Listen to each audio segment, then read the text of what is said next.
আচ্ছা, কখনো আপনাদের মনে এই প্রশ্নটা জেগেছে যে একটা নিম্ন মধ্যবিত্ত পরিবারে থাকা ছেলে মেয়েদের ভবিষ্যৎ কি হবে আমাদের দেশে থেকে? না, শুধু রাজ্য না বলে সমগ্র দেশটাই বললাম, কারণ এই চাকরিটা সমগ্র দেশ জুড়েই নেই। এই নিম্ন মধ্যবিত্ত পরিবারের ছেলে মেয়েরা একটাই স্বপ্ন দেখে, পড়াশোনা করে একটা সরকারি চাকরি। আর সেই চাকরির মধ্যে অনেকেই চায় বিদ্যালয়ের শিক্ষক বা শিক্ষিকার চাকরি করতে। কিন্তু এই চাকরিটা পাওয়া কি বাস্তবে সম্ভব? একটু ভাবুন। দুর্নীতি হচ্ছে সেই বিষয়টা পুরোপুরি আলাদা, ওইটাকে যদি বাদ দেওয়া হয় তাহলে দেখবেন আমাদের সরকার যদি নতুন সরকারি বিদ্যালয় নাই তৈরি করে তাহলে নিয়োগ হবে কোথা থেকে? একজন শিক্ষক চাকরি করে প্রায় অনেক বছর ধরে, এইবার এতগুলো বছর ধরে সেই সিটগুলো অলরেডি বুকড হয়ে রয়েছে। এবার নতুন শিক্ষক বা শিক্ষিকা নিতে হলে সেই সিটগুলো বাড়াতে হবে, আর এটা তখনই সম্ভব যখন নতুন নতুন বিদ্যালয় বাড়বে।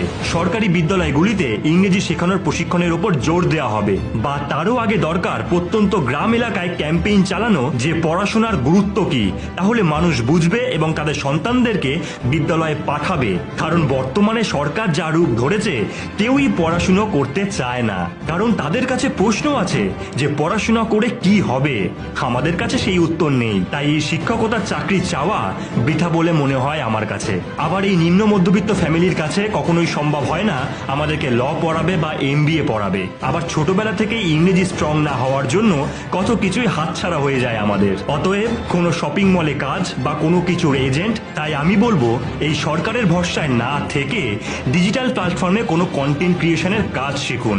বলা যেতে পারে বাড়িতে বসে স্কিল শিখুন, কারণ একমাত্র স্কিলই পারে তোমায় অর্থ উপার্জন করতে সাহায্য করতে, যেটা সরকারের ভরসায় থাকলে কোনোদিনও হবে না, অর্থাৎ না খেয়ে মরতে হবে।